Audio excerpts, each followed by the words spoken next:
Assalomu alaykum. Kitob o'qish munbiri Avlodlar torbetiga xush keldingiz. Mening ismim Nuriya Rahman. Men hozir Gretsiyaning Paros orlidagi Nausa kentida. Bugun bek chiroyli kun bo'ldi.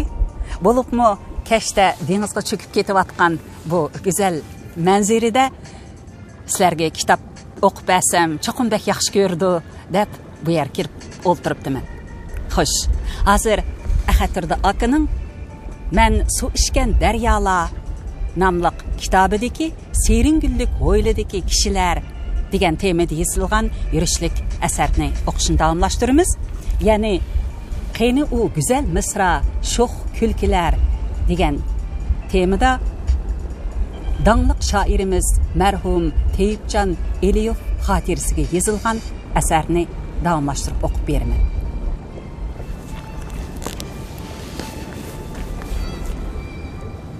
Yıllar ötdi.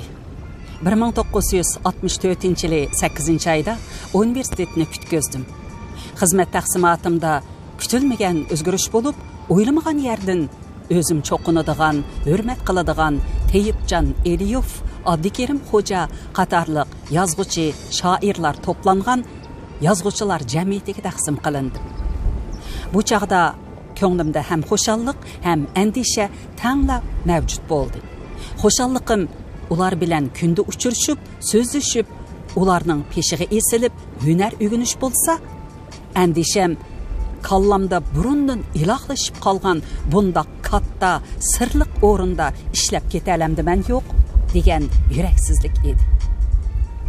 Lekin qandaq o'ylamay bu yerga kelishim muqarrar edi. Ammo yozuvchilar jamiyatiga kelib, o'zimni ma'lum qilib qo'yibda, yezg'a sotsialistik ta'lim tarbiya harakatiga qatnash uchun Janubiy Shinjonga ketdim. Men yezdan qaytib 2-3 oy o'tmayla madaniyat zo'r inqilobi bo'ldi. Shoir Teyibjon Eliyovmi Markaziy partiya maktabidagi o'qishini yarim yo'lda to'xtatib, Urumchiga qaytarib kelindi va Abdukerim Xo'ja qatorliqlar bilan birga Shinjongdagi eng birinchi qori yeb bo'lib tartib chiqarildi.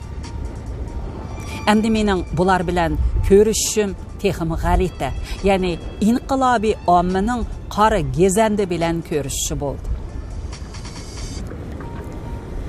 Bu kunlarda mening ruhiy dunyoyimdimi xeyli kuchli davolg'ishlar bo'ldi. Qayerga qarsang, o'z ur, yiqit, bulang talang, o'lim yetim.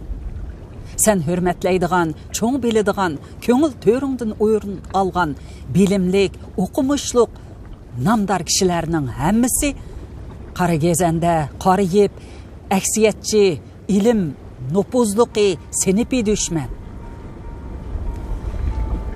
Zaman nima bo'lib ketdi? Bu zodi qandaq jahon. Qalbimdan hamisha bundaq bir sada cho'qan bo'lib ko'tariladi. İşenme, Axat, bularga işenme, özüngü işenme. Bu günlerde körüp atkan barcha rahat parağat, tartıp atkan barcha azap oqibetlerimizin hemmisi fakat özümüz tüpeylemez mi? Jiroq ötmüştü mü? Yakın devirlerde mi? Hazırki günlerde mi? Hayatta acayip vakalar, keskin tokunuşlar, tekrarlanmaz ziddiyetler, facialar, tantanlar, galibiler, mağlubiyetler, dadil intilishlar ve cesaretlik pervazlar sodir bo'lgan ve bo'lib turadi. Vaholanki bularning markazida hamon inson ve onun taqdiri mavjuddir.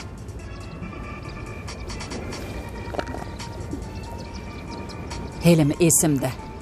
1970-yilning 5-ida idoramizga ishchilar tashviqot atirdi bilan harbiylar tashviqot atirdi kelib, nihoyatda surli kayfiyat shakllandi. Kurash qilish, pipan qilish, o'zgartish harakati dog'dug'a ham vahima ichida qanot yaydi. Barliq ishchi xizmatchilar idoraga ko'chirib kelindi.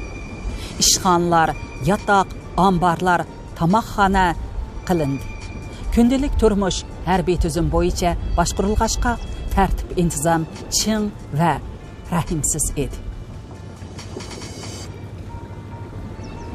Bu yerda 1976-yildagi bir parcha rasm bor ekan.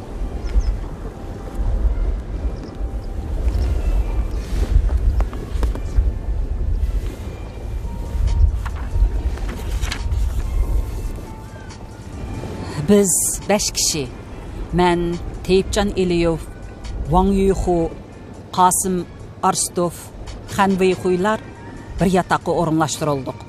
Beşimizning yotgan ko'rpisi qatirsig'i tizilib, doq semot ustiga selingan edi.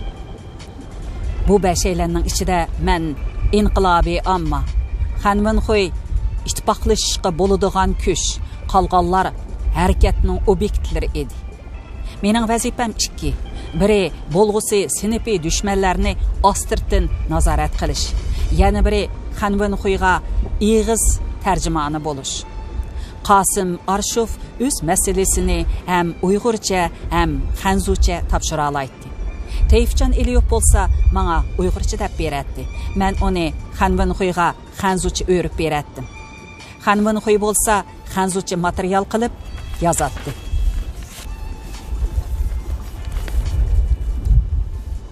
Teyipcan Eliyov tarixdan buyon sodir qilgan masalalarni ruhiy dunyosiga taqab, prinsipqa, gongga ko'tarib so'zlaganda men ba'zida cho'chib ketdim. Bu odamning she'r yozish tili emas, balki yana siyosiy masalalarni so'zlagandimi, shoirona hissiyotga, tasavvurga boy ekanligini ko'rib hayron qolardim. Chunki u hech kim so'ramagan savollarga, hech kim pash qilmagan masalalarga shundoq samimiylik, sadoqatmanlik bilan yuragini yerib javob beradi. Qalbini to'liq topshiradi.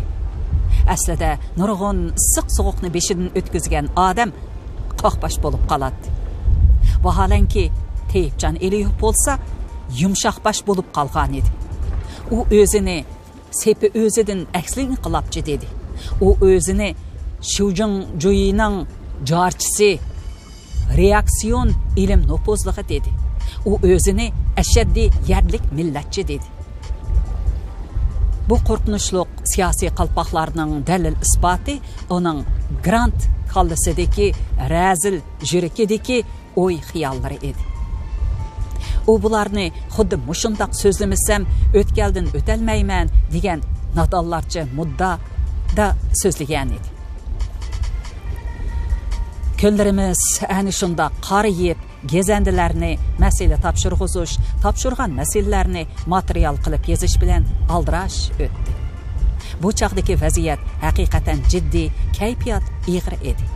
Kichkina bo'lsa-mu, zerikishni besib, ish pushqini chiqaradigan televizor, radio yoki naqshi soz degandek narsalar yo'q edi. Hammamiz ig'ir ruhiy namratga mahkum edik. Odam uchun mundaq chaqda bir eg'iz qiziq gap, birer jumla dilkash parang, birer qitimliq kulkimi nihoyatda cho'ng ko'ngil orom ekan. Xudoga shukr, bizning yotoqdagilar bo'sh vaqt bo'lsa, qiziq paranglar bilan kulki chaqchaqni qo'ldan bermaydi. Uyg'urning erka va xushchaqchaq shoiri Teyipcan Eliyov hamisha bu yerda suhbati canan qurib, chehralarni xandan qiladi. Qiziq latifa, damsiz, chaqchaq damsiz, birarsini kelishtirib o'xshatish damsiz, jiddiy va ilmiy suhbat damsiz ish qilib, hammasiga u misoli kon va xazina edi. Ammo sirlik yotoqqa jon qo'shadigan bundaq ishlar yanala men bilan Teyipcan Eliyovning o'ttirsida bo'ladi. Wang Yuyxu bilan Xan Veyxuy ko'p hollarda beshini tam tarafga burab, qandaqdir kitob yoki jurnal ko'rib yotadi. Qasim Arshov bo'lsa, bu kunlarda intoyib kam so'z, jimg'ur bo'lib qolgan edi. Aramizdagi paranglarga ezib-tezib aralashib qolmaydi. Bir kuni kechki tomoqdan keyin yotoqqa chiqib so'zilib yotganda Teyipcan Eliyov mendan tuyuqsiz so'rab qoldi. Qashqarda ulug' mozorlardan qanchasi bor? Men ko'p bilmayman, dedim o'ylanib. Bir nechisini biladigan o'xshayman. Masalan, Oppa Xo'ja mozori, Qadir Arslangan maziri, Seyit Arslanxan maziri, Murak Baştan maziri. Acaba tuyuqsiz da bunu so'rab qoldingiz-ku Teyipcan aka. Men bir qiziqchining padişah bilan gap talashib, oxiri o'z gapini isbotlash uchun ulug' mazardan birini paydo qilganligi to'g'risidagi hikoyani biletdim, deb tafsiliy tushuntirishga boshladi Teyipcan Eliyev. Men shuni aytib bersam, sizni Qashqardagi mazarlarning tarixiga bog'lab biror hajviy hikoya yozarmikin deb o'ylab qoldim. Siz baya ismini atgan mazarlarning ba'zisi rost bo'lishi mumkin, ammo Abbaq Xo'ja mazarga ishongili bo'lmaydi. Chunki bu mazar Abbaq Xo'ja hayot vaqtida selingan. Hayot odamning mazariga shu chaqdan boshlab tavob qilish, cho'qinish boshlangan.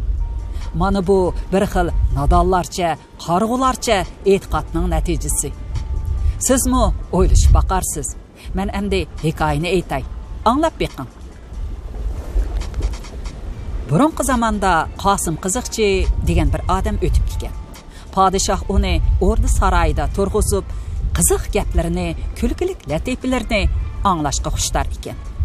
Bir kuni xon uningdan so'rabdi: "Avliyolar ustun turamdi yoki ularga bo'lgan e'tiqodmi? Buningga sen qanday qaraysan?" "Dono shohim," debdi Qosim Qiziqchi ta'zim qilib. "Albatta, e'tiqod ustun turadi. Undaqda avliyolar bo'lmasa, e'tiqod nereden keladi?" debdi xon hayron bo'lib. "Bu qitim sen yengilishding, Qosimbek." Yo'qsu, adolatli shoh," debdi Qosim Qiziqchi xonga egilib ta'zim bilan. "Biz o'zimizcha avliyo, anbiyolarni o'ylab topimizda, ularga seg'inimiz, cho'qinimiz. Keyin bo'lsa, asta-asta ularni o'zimizning yaratganligini unutib ketimiz. Hamma avliyo, anbiyolar o'ydirma, yolg'on demoqchimisan?" deb g'azabga kelibdi xon. "Ularni shu e'tiqodimiz yaratgan xolos," deb tushuntiribdi Qosim Qiziqchi. "Ularning otasimi, onasimi shu e'tiqod." "Sen bu so'zingni isbotlab bera olamsan?" deb so'rabdi xon g'azabini bir oz besib. "Agar isbotlab bera olmasang..." "Oxirini aytmislarimi tushundim, xon olaylari," deb yana bir qitim ta'zim qildi Qosim Qiziqchi. Tushundim. Men bir oy muddat ichida o'zimning haqligini isbotlab chiqaman. Buning xarajati uchun o'zlaridan 100 tilla so'rayman." Xonning xotamdak sexiyligi tutib, Qosim Qiziqchiga 100 tilla berishni buyuribdi. Xazinachi uning qo'liga 100 tilla qachilangan xaltini berib, yo'lga sapdi. Qosim Qiziqchi xeyli ko'p yo'l yurib, xilvat, qumliq bir yerga kelganda putidagi o'tikini sapdi va bir parcha qog'ozga "Bu o'tik jahon kazdi Qosim Qiziqchining" degan xatni yozib, o'tikning qo'njiga tiqibdi-da, uni qumga ko'mib, ustiga xeyli egiz qum dövlabdi. Qum dövisi ustiga yo'g'on toshdan ushni bostirib, xuddi bir g'irib mazar shakliga keltirib qo'yibdi. Keyin Qosim Qiziqchining bozordagi og'inlari uni Umar Molla ismli bir yalangto'sh bilan uchrashtiribdi. Molla bichora yaqindan beri osh zirin, yelin yupun qalqashqa har qanday ishni qilishga tayyor ekan. "Qerib mukchiyib, hech kimga kerikim qolmadi," debdi Umar Molla dard to'kib. "Bütün ömrümni sharafli qilay deb 3 yerda masjid soldirgan edim. Endi bo'lsa, madordan ketib, qattiq nonni suvg'ichilab yeb yuryaptimi? Agar men degan yerda 4-chi masjidni solsang, katta daromad topsan," debdi Qosim Qiziqchi uni rag'batlantirib. "Lekin men nima desam shuni qilasan. Kelishdikmi?"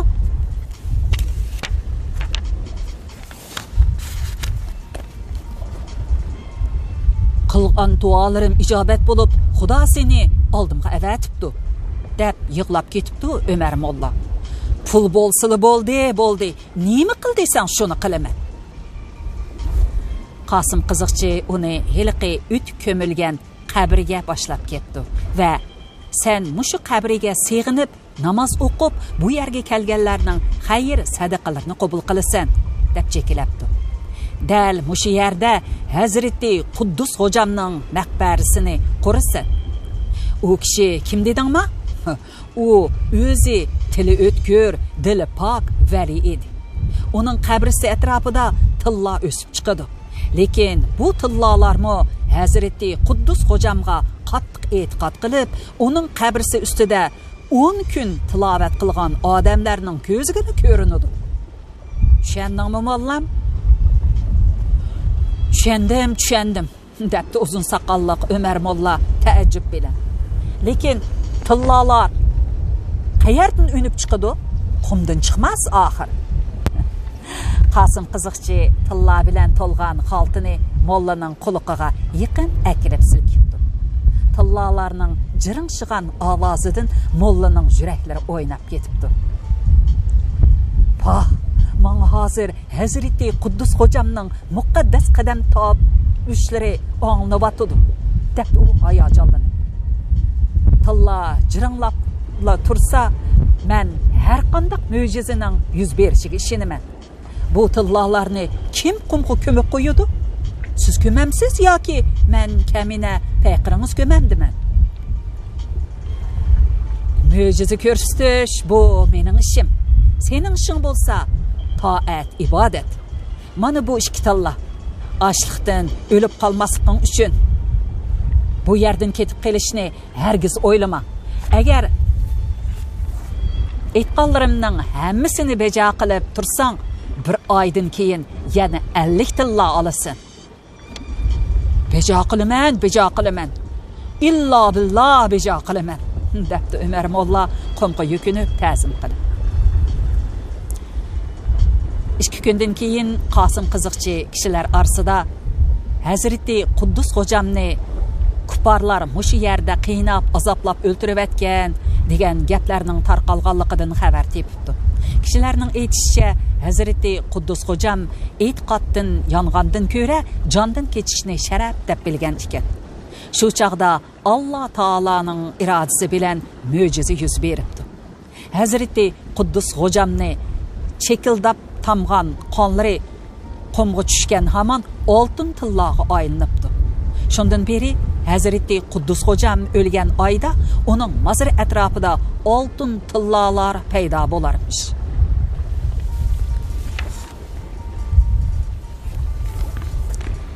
Bir hafta o'tmay Ömer Molla bu yerga sig'inib kelguchilarning ko'pligidan ularning xayru niyozini o'zi yolg'iz yig'ib bo'lolmay 2 yigitni ishga yollabdi.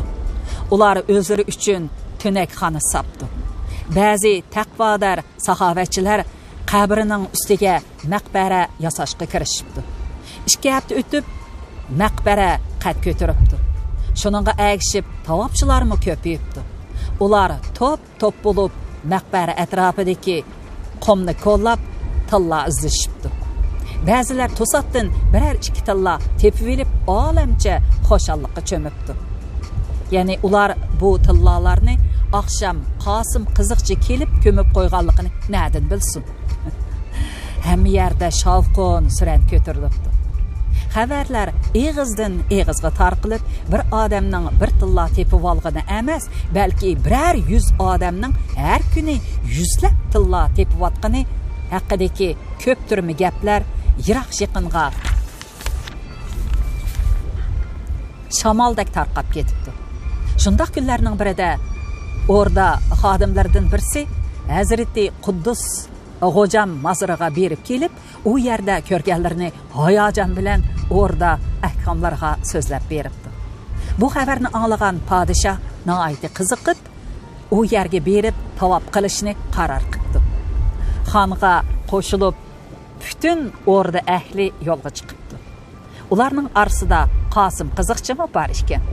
Podshoh bilan o'tganda qilishgan ahdi nomining muhlatiga oz qolganligi uning yodida ekan. Ular ketayotganda o'rdadagi o'limalar o'zaro hayron bo'lishibdi. Bu Hazreti Quddus Xo'jam degani kimdi? Qayerdan paydo bo'ldi o'zi? Bizning biror kitob qomusimizdami bundaq avliyoning nomi tilga ilinmagan edi-ku. Lekin ular un-tunsiz podshohga ergishibdi. Ular kelganda mozor atrofida odamlar bozordagidek qaynab turgan ekan. Podshoh bilan o'rda ahyollarimi mozor oldida tiz cho'kibdi. Faqat birla Qosim qiziqchi tik turib beribdi. Sen nemishqa tiz cho'kmaysan? deb so'rabdi xon uningdan. Hey, Amrul Muslimin, agar menmi hozir tiz cho'ksam, debdi Qosim qiziqchi tamkinlik bilan. Ahdimiz bo'yicha mening yanganligimni tan elishingizga to'g'ri keladi. E'tiqod barcha avliyolardan ulug'dir. Podshoh g'azabga kelibdi. Xo'sh, buni qanday isbotlamoqchisan? Mana qara, shuncha ko'p odamlar avliyo oldida tiz cho'kib, bosh egib turibdi. Sen bo'lsang, hozirgacha johillik qilyapsan. Avliyo Quddus Xo'jam nurg'un karomatlarni vojib qilgan zot. Sen bilan ahdlashganga mana hozir 1 oy bo'lib qolay dedi. Men shu topda jallodni chaqirmanda, shu yerning o'zida beshingni teningdan judo qildirib, o'zingni avliyo Qosim deb jakarlayman. Sen mushu avliyo Quddus Xo'jam bilan yonma-yon yotsin. Bundaq hurmat izzatga sazovor bo'lish tushunga kirmagan bo'lg'iydi. U dunyoga avliyo bo'lib ketganimdan ko'ra, bu dunyoda peqir puhra bo'lib yashaverganim afzal, xon oliylari, deb javob beribdi Qosim qiziqchi. Undaq bo'lsa, o'zingning haqligini isbotla, deb buyruq beribdi xon.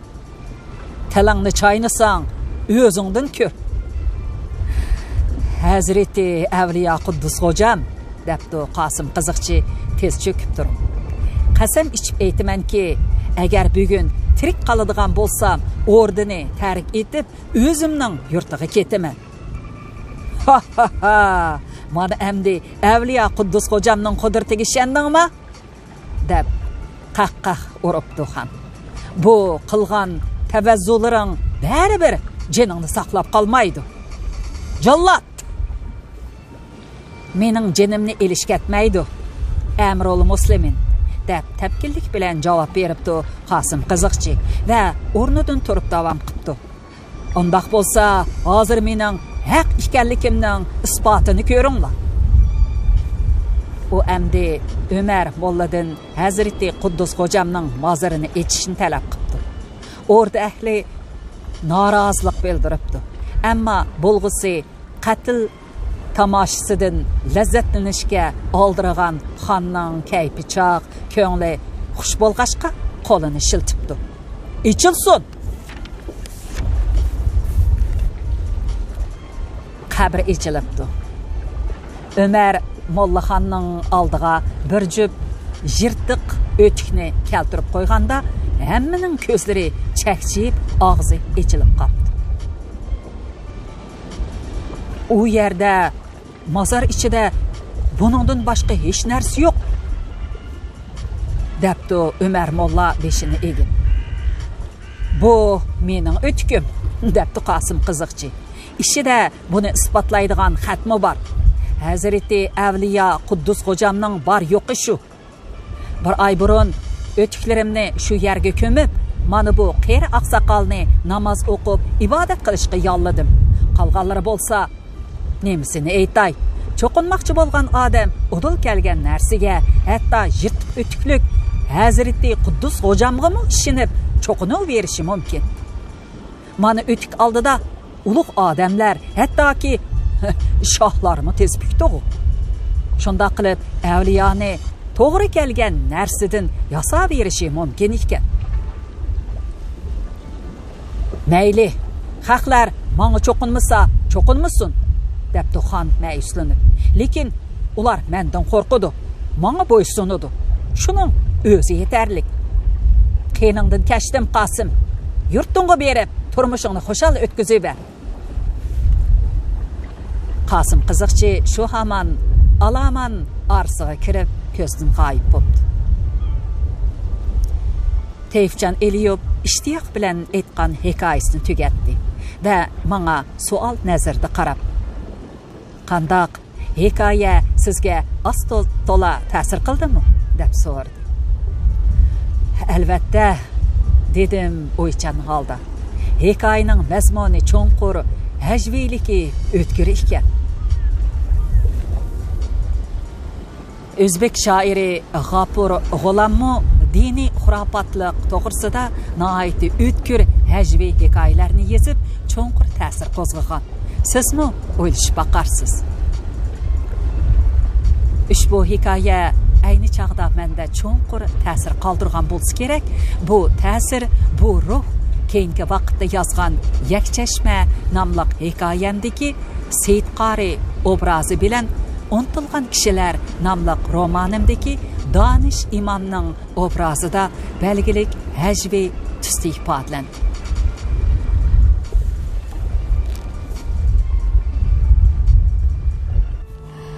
Maqolani anglab bu yerga kelganda balkim sal hayron bo'ldingiz. Shundaq, maqolani boshlagan vaqtimda kun petayotgan aytim chiroyli bir manzardi. Hozirmi shundaq chiroyli, ammo kunduz. Sababi tunugün maqolani o'qiy beribdiman. Shamol kuchayib ketdi. Maqolani bitirdim degan vaqtda qizim ko'rib, "Apa, bo'lmabdi, bo'libmi, keyingi bo'ligi ancha yaxshi chiqmabdi" dedi. Shuning bilan shu bo'limni qisqartib etib, bugun shu yerni qayta o'qib beray dedim. Kitap o'qish munberimizning mushtarilarga ayon, munberimizdagi asarlar bir-biridan nodir asarlar.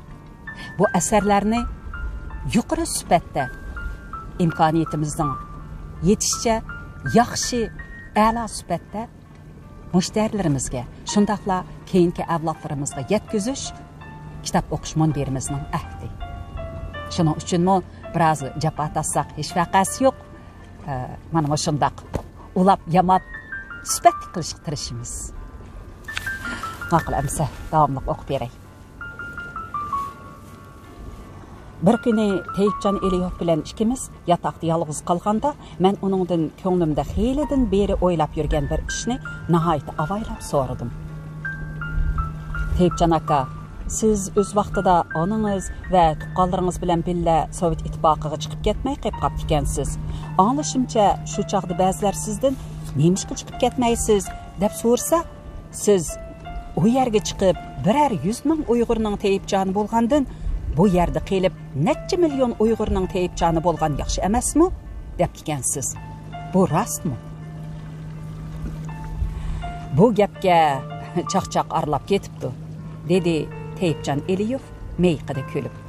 Balkim chaqchaq bilan shundaq degan bo'lishimi mumkin. Ammo mening bu yerda qilishimga Uyg'ur adabiyotiga bo'lgan muhabbatim sabab bo'lgan. Men adabiyotni oliyjanob va muqaddas ish deb qarayman. Bir adabiyotga kirishdan ilgari qalbiga o'z xalqini, vatanini, ona yurtini singdirish kerak. Adabiyotga kirish hammadan avval o'z qalbiga kirish hisoblanadi.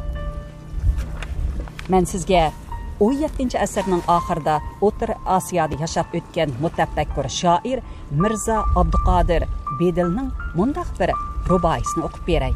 O'zingiz mulohiza qilavering. Foyda deb kimki vatandan ketar, yot elga mehrini qo'yolmay o'tar. Toshdan gar ojirilib chiqsa bir ushqun, qanchalik maqtama baribir o'char.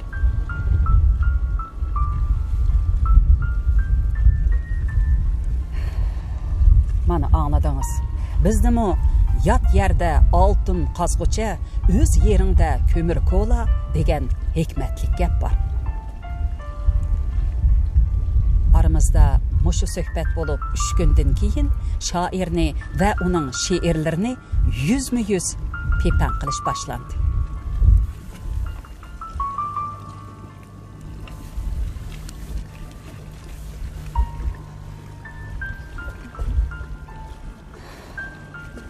Meslektaşlık, fikirdaşlık, huy payil yıqıllık adamlarni yıqillashtirib, do'st birodar qilib qo'ydi ekan. Dit va tuyg'ular zidligi bo'lsa, ularning bir joyda yashab, bir sohada ishlashiga qaramay, bir-biridan yiroqlashtirib qo'ydi ekan. Men shoirning tugumas naqsha, vatan haqida g'azal qatorliq she'rlari ustidagi tahlil va tanqidlarni anglab hayron qoldim. Odamning kallasi qizib, yuragi yo'g'nab ketsa-mu, boshqacha bo'lib qoladigan o'xshaydi. Ba'zilar qilch tap tortmasdan uning 1962-yili yezib e'lon qilgan Mavjushiga nomli she'ri ustida to'xtalib, buning Mavjushiga degani yolg'on, she'riga Mavjushi degan ismini yezib qo'yib, amaliyotda Shujingjuichilarning dohiysi Xrushovni ko'k ko'tarib maqtamoqchi desa, yana ba'zilar xijil bo'lmasdan uning vatanim deb ulug'layotgani hargizmi Jungo emas, balki yuragining ichiga o'rnab ketgan Shujingjuichilarning panohgohi Sovet ittifoqi deyishib, shoirning yurak qinini siyoh qilib yozgan vatan, muhabbat, yoshlik to'g'risidagi xalq qalbiga ham ohang bo'lgan jo'shqin o'ynoq she'rlarni bir tiyinga arzigusiz eng ziyonli narsaga aylantirib etdi. Darvaqa turmush ba'zida odamni shafqatsiz qilib qo'yadi. Lekin tabiatning hikmati shuningdan iboratki, u inson bolasini hamisha mehr shafqatga, adli adolatga, shundaqla har qanday shod qoramliqqa, dard alamga tayyor turishga o'rgatgan. Mening tushunishimcha, har kimki banda ekan, uning orzu istikimi, o'y xiyolimi shuningga yarasha bo'lishi kerak. Badiiy ijodning bosh talabi ma'lum bir holatdagi inson ruhiyatini ko'rsatish emasmi?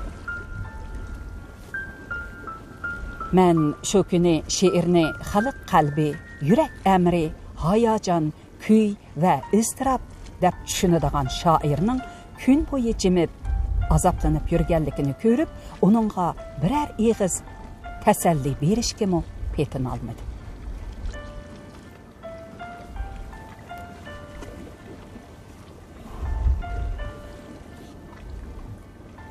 Mening nazarimda, u Uyg'ur she'riyatining ko'rki va faxri edi.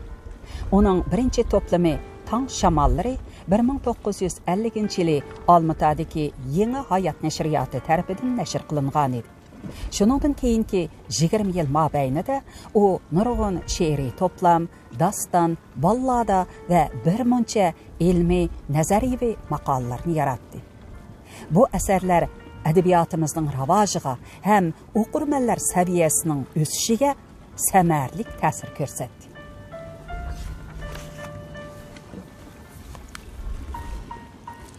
Meningcha Teyipjon Eliyev she'rini hargizmi ermak uchun yozmaydi.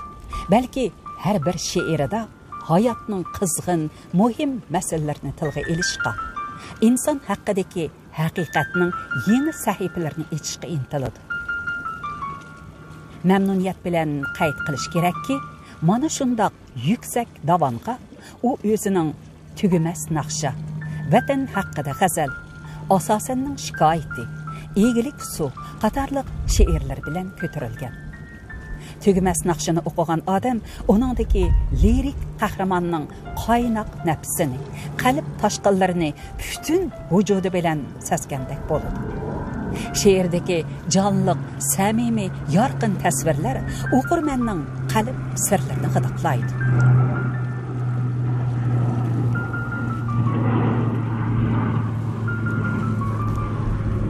Kahima bovay, senmi bir chaqda yosh iding'u uxlamaydigan, senmi aytib tugitalmagan, shundoq naqshi bu tugimaydigan. Yoshlik, muhabbat va hayot shavqi bilan sug'urilgan bu o'ynoq misralar barliq yosh va jo'shqin qalblarning sadosiga ham aham edi. Demak, tugumas naqshadan iborat bu lirikaning negizida ishiq, visolsiz odam, oftobsiz olam degan muhabbetlik məzmun o'rin algan. Ma'lumki, Uyg'ur klassik she'riyati uchun eng mo'tabar insoniy tuyg'u ishq muhabbat tuyg'usidir. Navoiymi tovanki g'azalida hokimiyat egisi va muhabbat tuyg'usi nisbatini har taraflama ichib bergan.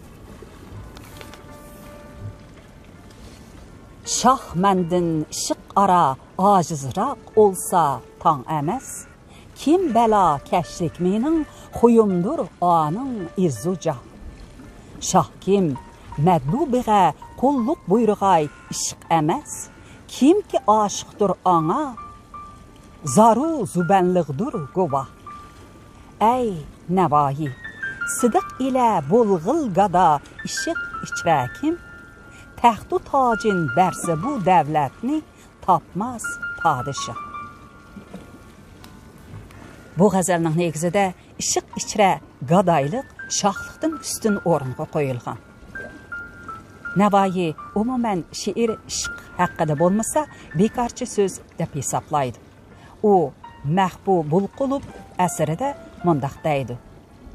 Söz kim dərd azabıdın hararəti bolmasa və nəzim kim işıq hararətidən divanı bolmasa, onu sən nursuz şam dəb bil və rəhnamısız cəmaət dəb guman qıl. Hasıl kim sözgü bu ahangdır və bunundan başqısı əfsanıdır və köngüldə hayat huzuri işıq özüdür.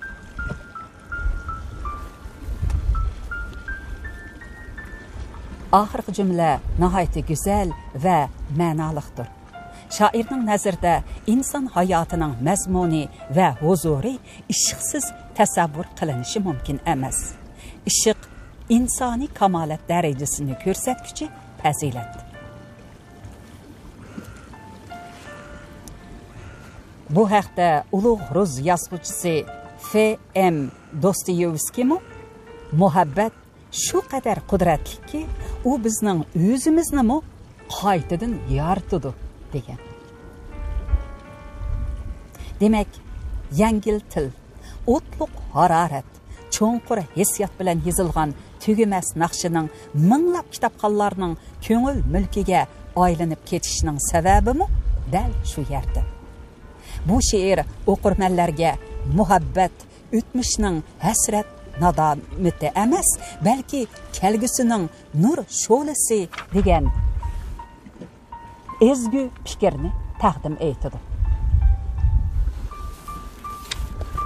Tügüməs naqshini bir deklamasiya qilib beray bu yerda.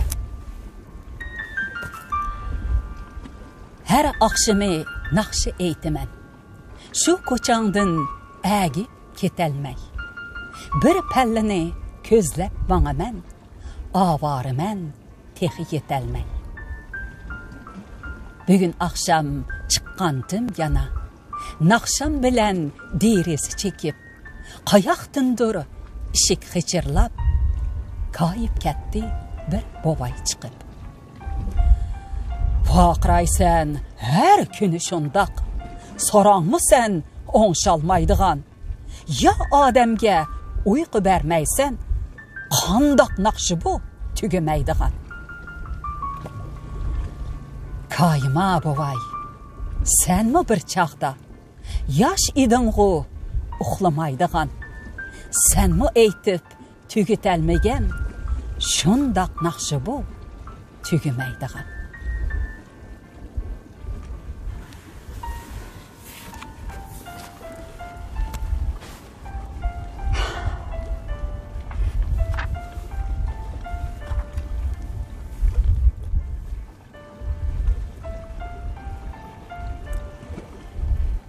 Teyipcan Eliyev 1962 yildagi davolg'ush paytlarida yozilgan Vatan haqida g'azal nomli bu esil she'r orqali kishilarni vatan so'yishga chaqirdi.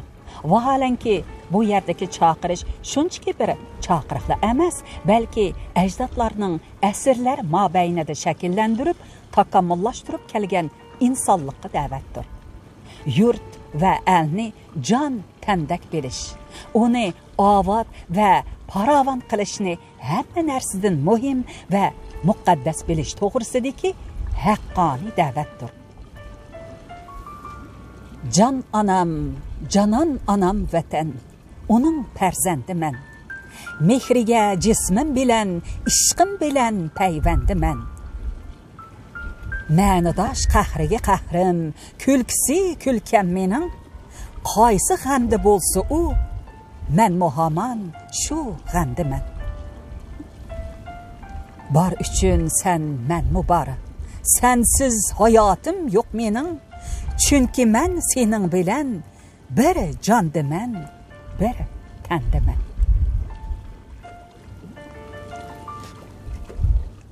Her bir ijodkorning o'z yo'li bo'ladi. Adabiyotga kimdir shodlik bilan, kimdir armon bilan kirib keladi. Qaysi bir shoirning qalami uchidan shodiyana sadolar yangrasa, qaysi biridan mungluq ahanglar chachraydi. Ammo ahanglar har qancha rang-barang bo'lmasin, baribir hamma shoirlarni bir tuyg'u birlashtirdi. Bu ana vatan tuyg'usi. Shoirni hamisha bir dard qiynaydi. Bu vatan dardi. Teyipcan Eliyov ana shu muqaddas tuyg'uning va ana shu ezgu dardning turtkisi bilan vatan haqida g'azalni yozgan. Shoir bu g'azalida vatan, xalq, lirik qahramon tushanchalariga o'ziga xos yondashgan va she'riyatimizning qonuniy varisi sifatida bu tushanchalarni yangi bosqichga elib chiqqan. Vaholanki, mushundaq she'rlarning ba'zilarining shafqatsiz qo'lida paymon bo'lib, qarisiga pipan qilinishi, qarab turib haq-nohaqning ostin-ustin bo'lishi yolg'iz shoirning o'zini emas, balki uning ixlosmandlarini azoblab bearam qilgan edi. Men shunchaqda Jaloliddin Rumiyning dunyodagi zindonlarning ichida eng dahshatliki odamning beshidagi zindondir degan hikmatlik so'ziga bakmi qoyil bo'lgan edi. Taqdirning masxarasidak shafqatsiz bo'lgan kurash qilish, pipan qilish, o'zgartish harakati 1970-yilning bahorida boshlanib, kuz oylariga kelganda oxirlashdi. Keyingi partiya qurilishi bosqichida bir qism yoshlar partiyaga qabul qilinmoqchi bo'ldi. Menmi iltimos yozganlarning birisi edim, lekin men partiyaga qabul qilinmadim. Buningda birli sabab bor edi. U bo'lsa-mu, sinfi maydoni mustahkam emas degandan iborat edi. Bu albatta mening shu chaqdagi qariyib, chet elga bog'langan unsur, ashaddiy yerlik millatchi Teyipcan Eliyovdan chak chegirini ayırmay, onun gap söz hem çaqchaqlariga orlishib qolganligimdan bo'ldi. Shu ishdan keyin ruhim tushib ketdi. Buni Teyipcan Eliyov sezdi bo'lg'ay, bir kuni kechqurun "Nima bo'ldingiz? Bo'g'ilib yursiz-ku?" deb so'radi. Men qisqalik qilib, "Shuncha tirsammi, tashkiliy masalam hal bo'lmadi" deb javob berdim. U odam kutmagan yerdan xuddi ichqan yerga tuz sepgandek, "Meningcha siz partiyaga erkilaydi ekansiz. Buningga diqqat qilmasangiz bo'lmaydi. Siz texi yosh, o'zingizga qattiqroq talab qo'ying" dedi. Bu gap menga burutga xafa bo'lsam saqol chiqdi deganda texim eg'ir to'yildi. Ichimda achchiqlandim. Ko'nglimda men qizil bayroq ostida o'sgan bir yosh partiyaga erkilamay kimga erkilaydim deb o'yladim. Meni dag'da qo'ygan partiya qurilishi tugab, bir necha kun o'tmay kurash qilish, pipan qilish, o'zgartish harakatining oxirgi guldirmamisi kuchilmaganda guldirildi. Teyipcan Eliyov qatorliq bir necha odam ashaddiy sinfi dushman degan mudhish qalpoqni kiyib, inqilobiy qo'shindan, idordan, partiyadan tozalab chiqarildi. Teyipcan Eliyov bo'lsa, Kashkuzning shivirg'alliq kunlarining birida Guchung nahiyasining Rakita Gungshi 5-daduy 11-atirtiga surgun qilindi.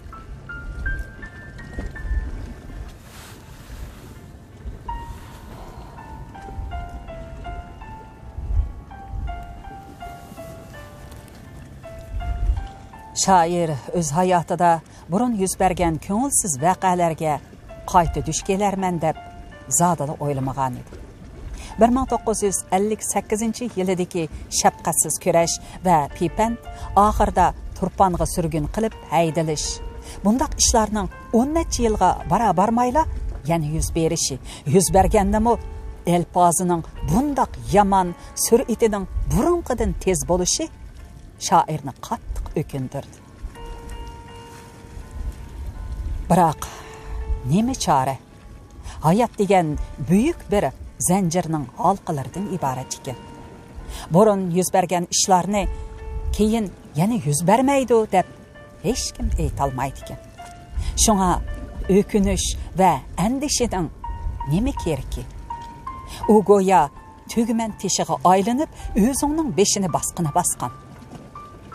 Vaholanki shoirning beshini tugman teshidanmi bek basqini uning partiyadan qo'g'lanishi edi. Tayyipjon Eliyov 1953-yili Adabiyot san'atchilar birlashmasi partiya guruhisining shujisi Liu Xiaohu va shoir ham tarjimon Abdukarim Xo'janing tonishtirishi bilan partiyaga kirgan. Hozir u 17 yillik stajga ega koni kommunist edi. Onun partiyaga bo'lgan muhabbat va e'tiqodi haqiqatan kuchli ham cho'nqir edi. Shunga ishchilar tashviqot uyi bilan harbiylar tashviqot uyining boshliqlari uning oxirgi taqdiri hal qilingan cho'ng yig'inda uning fikrini so'raganda Tayyipjon Eliyov ko'ziga yosh olgan holda "Men hammaga rozi, faqat birli talabim partiyavilikimni saqlab qolgan bo'lsanglar, partiya ichida turib gunohimni yuvaydayman" deganda harbiylar bir tashviqot uyining boshlig'i kaskin talaffuzda hadiya berib, "Sendek odam partiyada qolsa, partiyaning ulug' sha'ni bo'lganmamdi. Bilib qo'y, seni turmaga tashlamay, partiyadan qo'g'laganligimiz songa qilgan eng cho'ng g'amxo'rlik" degan edi.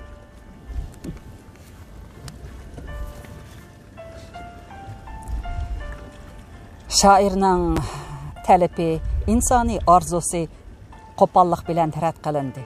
U hamma narsadan, erkinlikdan, ijoddan, hayotlik manbasidan, siyosiy salohiyatidan butunlay mahrum bo'ldi. Talvi yillar quyuni uning hayot xominini butunlay so'rib ketdi. İnsan hayotida baxtsiz kunlar, ko'ngilsiz voqealar, muvaffaqiyatsiz damlar hamisha uchrab turadi. Odamzod balkim bir umr baxtiyorlik bilan baxtsizlikning aniq chegarasini, o'lchimini izlab yashasa kerak. Danishmanlar, dono odam hamma yerdan yashash uchun manba topolaydi. Nodon odam bo'lsa, bu manbani faqat otasining uyida izlaydi degandek, Tayyipjon Eliyov xizmatdan, partiyadan qo'g'linib, asosliq aholisi xanzulardan iborat chat bir yeziga surgun qilingandimi, o'zi uchun yashash muhiti yaratdi. Harakatning oxirida bizning idoradami sesiq ziyolilar to'plangan uva deb qarilib, amaldan qoldirildi. Barliq ish xizmatchilar bola chaqimiz bilan billa Ulanbaydagi 7-may kadrlar maktabiga o'rinlashib, tarixchilik, baxmichilik bilan shug'ullandik.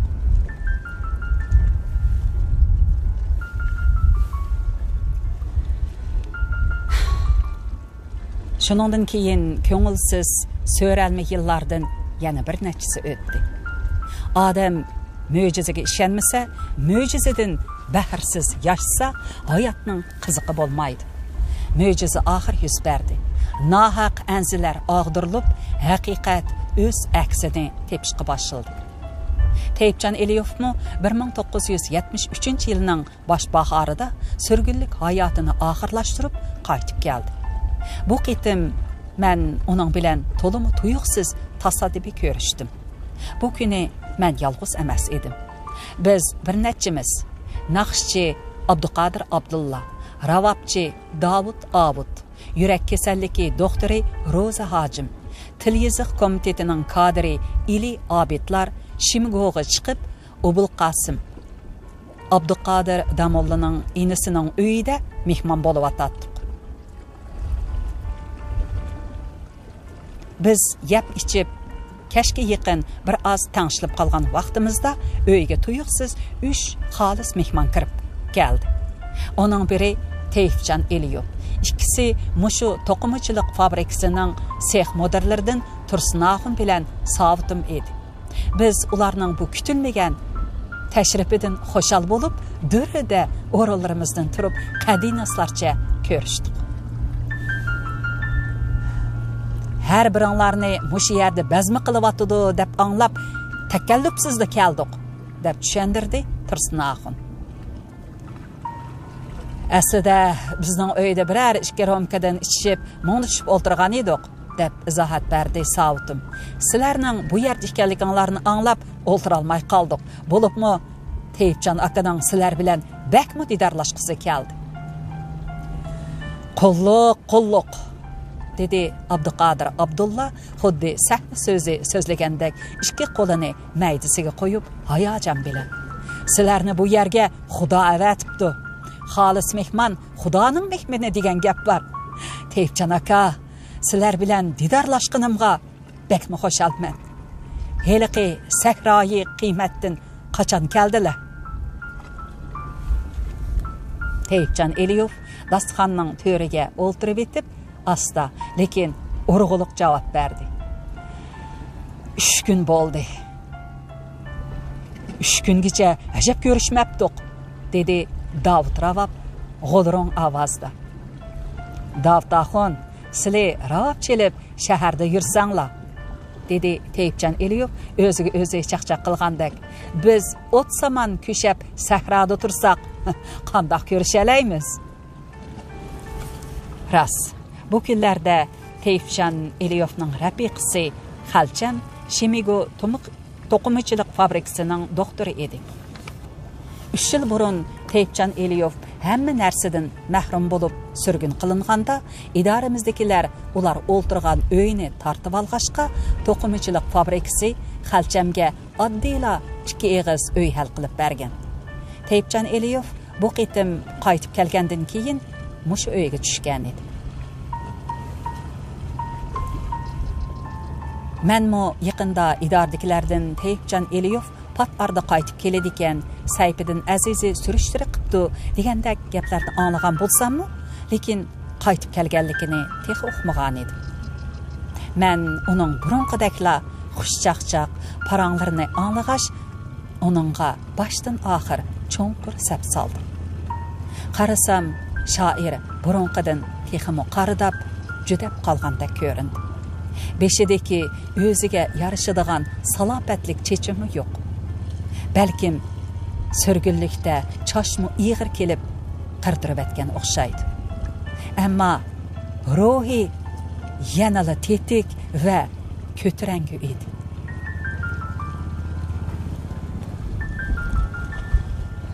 Ig'ir azob odamni o'ltirib qo'yishi mumkin. Navoda o'ltirolmasa, o holda aksicha odamni kuchlantiradi. Teyfcan Eliyov 3 yildak surgunlik hayotida ana shundoq mushaqqatli jarayonni o'tkazgandek qiladi. Qizg'in salom saatlardan keyin ba'zilar Teyfcan Eliyovning beshidan o'tgan taqdiri qismatlari haqida so'rab edi. Shoir kulib qo'yib, o'z tabiati bo'yicha oddiy qilib latifa orqali javob berdi. Odam hammaga chidaydi ekan. Uning bundoq chidamligining sababi balkim apandim aytgan latifadek bo'lsa kerak. Birsi apandimdan so'rabdi. Odamni tuproqdan yaratgan deydi ekan. Bu rostmi? Albatta rost, debdi apandim. Odam tuproqdan yaralgan bo'lsa, uning leyiga saman qo'shilganmi, qo'shilmaganmi? deb asmoqchilab so'rabdi u odam. Albatta saman qo'shilgan, debdi apandim kesibla. Agar qo'shilmagan bo'lsa, odam bu dunyoning azob o'qibitiga bardoshlik bera olmay, 1000 yerdan yerilib ketmamdi. Dar haqiqat, odam misoli Polat, hamma narsaga chidaydi. Odamning taqdiri qismatining mushkul bo'lganligi uning peshonasidagi purim qo'riqlardan bilinib turadi. Bu qo'riqlar kishiga har bir qo'riq bir mushaqqat belgisi davatqandek bilinadi. Suhbat parang o'zligidan naqshi muzikaga o'zgardi. Oldi bilan muqam aytish boshlandi. Bu kunlarda Abduqodir Abdulla naqshida pishib, muqamnimi voyaga yetkazib aytadi. Uyga birdinla buloq suyidek tiniq, yiqimliq bir nava. Onun arqadan yurakni titirtadigan nola pig'am taraldi. Dutlar bilan ravabning qo'shilmasidan ajoyib dilkash bir nava yangramoqda edi.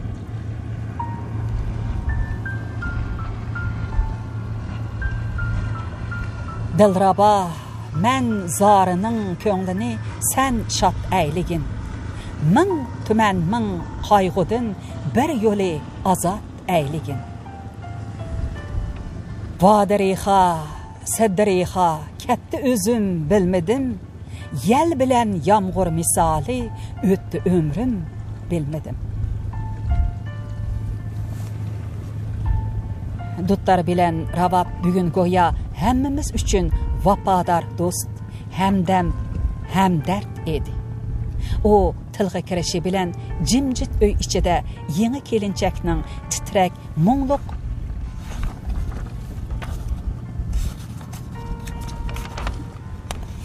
yig'isidek ohang yangradi.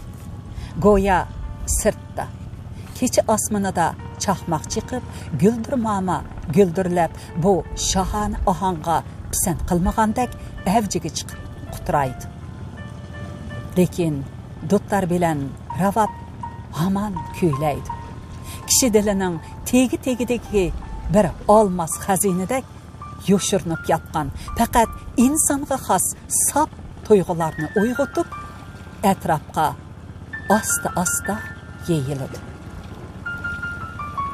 Onun kuyida visal, hicran, xo'shallik va yig'a, umid va tushkunlik, shodlik va xofalik ohanglari bir-birini to'ldirgan holda yegona bir umumiy xo'rni tashkil qilganki, uningga uzundan beri bundoq dilrabo kuylarni anglab baxmagan odammi, tabiatmi tam to'rislardan tortib jo'za o'rindiqlargacha jimjit quloq solmoqda edi.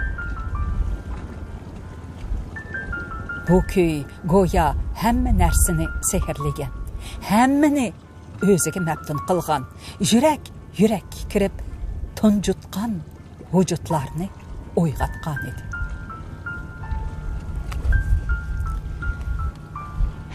Men bütün ishtiyoqi va vujudi bilan naqshi musiqining ichiga kirib ketgan Teyipjon Eliyevga qaradim. Shoirning ko'z o'ngida jilvalanib turgan rangarang hayot jo'shqinlari, soz naqshilarning sho'x va mungluq ta'virtishi, sirliq va qizg'in nazokati uning g'ayribliq va mung pig'an singib ketgan chiroyiga ozroq bo'lsa-mu baxtiyorlik va shodlik baxsh etgan edi. Mana bu tog'dek hasrat tartqanға tarixdek xo'shallikmi tasalli degandek yiqinliq holat edi.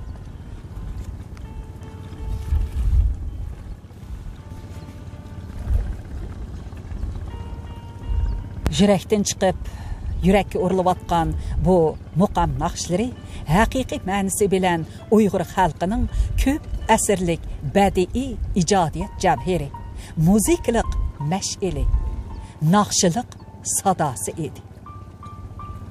Lushin apandi bir eriq loy suvdan bir piyola suzuk suv afzal debdikan. Bu kecha shaharning sirtidagi oddiy bir uyda aytilayotgan muqam naqshilari ana shu bir piyola suzuk suvdek hammaning tashno qalbini qondirdi. Shoir texmo hayajonlandi. Onun ko'z chanoqlarida yaltirab turgan qatri yoshlar buning dalili edi. Şairning xiyolidan nurg'un narsalar kashdi. O'tmishda ezilgan emgakchi xalqning beshiga kelgan barliq kulfatlar ayni zamonda muqamning beshiga kelgan kulfatlar edi.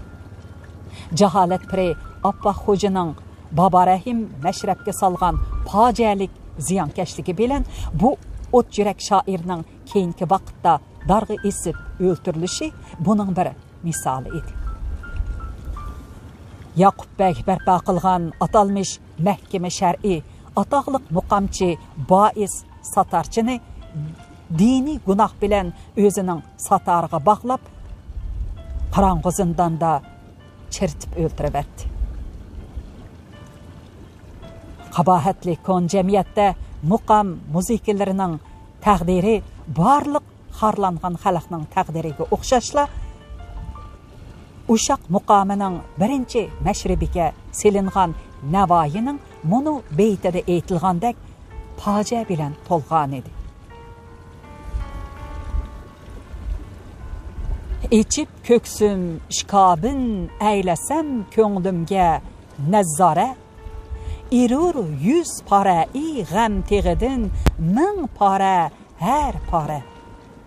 Ölümdin hicri dişvar bolmasa dərd əhliga niçün? Əcəl məcnunna asrab əyligəy Leylini avara. Bir zamanlarda muzika gülşənining bulbulu bolğan muqamçılar çöl cəzirlərə qoğlanğan idi. Bu halatni Bayat muqamining pəşrosiga selingan məşrəbning munu misralari ifadalab bergan. İstəgənlər bizni səhrayi balada istəңiz, vadiyi hicran bilan dəşti panada istəңiz.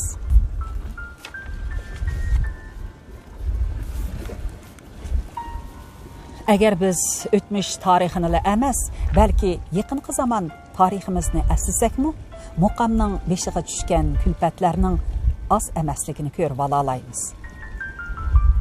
1966 yilning oxirlarida Şinjan Uyg'ur Abnum Rayonluq Adabiyot san'atchilar birlashmasiga xizmat korpusining boshlig'i bo'lib kelgan xeyli cho'ng bir amaldor ayni chaqda 1001 jafoda ratlanib singa elingan 12 muqamning un olg'u lentisini cho'ng yig'inda sazoyi qilib qo'yib, oxirda ustalni mushlab turib, "Mushumu naqshi musiqa bo'lamdi. Buningda nadimi san'at puruqi bo'lsin? Ba'ayni eshakning hongrishiga o'xshaydi" deb haqoratlaganligi hozirmi quloq tuvimda jaranglab turibdi. Xayriyat, 12 muqam mayli mudhish o'tmishda bo'lsin, mayli bugungi tenchsiz davrlarda bo'lsin, beshiga tushgan ig'ir kulfatlar tufayli holsirab tunjiqib qolmadi. Balki xalqning qalbidan texmi cho'nqur o'rin elib, Tangirtog'ning janub va shimolida o'zining hayotiy kuchini saqlab keldi. Bugungi muqam naqshi musiqalari bilan o'tgan bu kecha buning misoli emasmi? Biz Tayfjon Eliyov bilan xo'shlashib qaytadigan chaqda shoir Abduqodir Abdulla bilan Davud Ravabning qo'lini siqib turib, "Sizlarga rahmat. Yaxshi mun qilib berdinglar. Ko'nglim uzundan beri bundaq yayrab baxmagan", dedi hayajondan ovozlari titrab. "Ketmaydigan qish yo'q, kelmaydigan bahori yo'q" deb oxirida cho'nqur bir alamzodalik bilan qo'shib qo'ydi shoir. Muqamningmi bahori bo'lib qolar.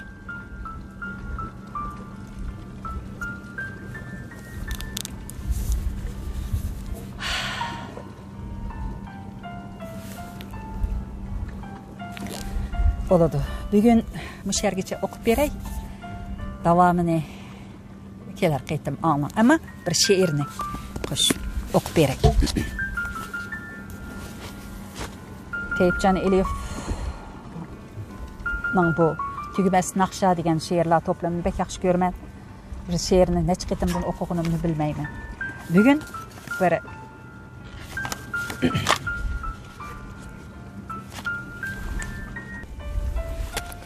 Bugün merhum şairimizin Küreşcan Tang degan şiirini okup berey.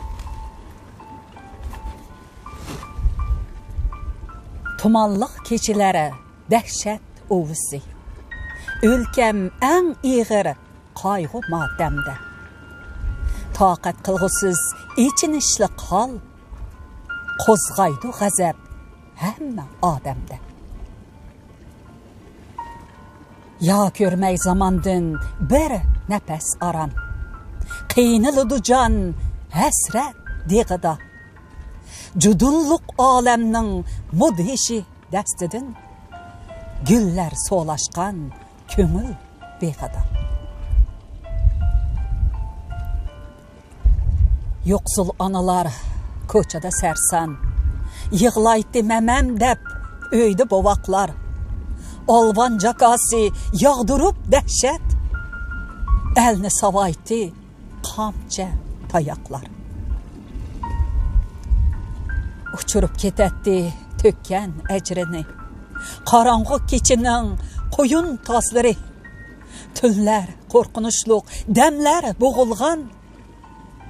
Kışkarmaydı ya tam horasları.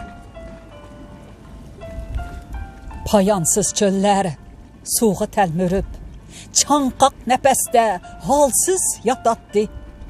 Rahimsiz yıllar iğiz hicaytip, endişi üstüge endişi kattı.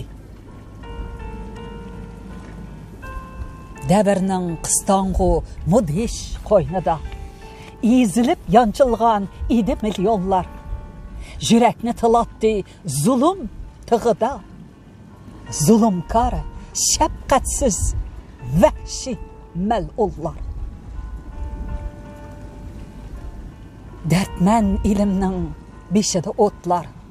Goya dozaqdek yandı varaslap. Asmanını kaplap, kar bulutlar. Cudun yağdırdı, güldür karaslap. Zulmet, cehalet yağdırıp afet. Ülkemni kapladı işplas tozanğa. Emma yürekler ümitki tolgan. Hemme intizar Küreşcan Tang'a. Fakat noyabir şefkat kuyaşı. Elini halakettin aldı kutkuzup. Utuq nişallap başlandı küreş. Düşmen közüdün kan yaş ahtırıp. Ülkem sığıngan bu Küreşcan Tanglar kötürdü tarixini yeni basqışqa. Körsetti bu tang halkın küçünü. Rahimsiz galcır vahşi yırtqışqa. Bu küreş tini vatan halkıga. Keltirdi haber uluq hayattın. Buzuldu elinin qattiq uyqusi. Devrimiz parladı şallık gazattın. Bu küreş tini parlattı roşen. Aziz yurtumның şərəf şanını. Bu Küreşcan Tang haqqaniyetinin kurdu puxtulab istikamını. Bu Küreşcan Tang küreşçi elge. Yetküzde bəxttin en uluq inam. Bu Küreşcan Tang şair köңlüde qozğıdı çeksiz Küreşcan ilham. Bu uluq tangda tovlamğa qiyiqqas. Parlaq hayatqa ornattı asas. Bu tang yalmavuz vahşi melunğa qozğatdı utluq yürekti qısas. Noyabir tini qozğıgan tuyğu. Küreşcan elge nusret beridu. Tökülgen kandın ünge çeçekler. Kelgüsü evlatqa medet beridu. 1948 yılı noyabr.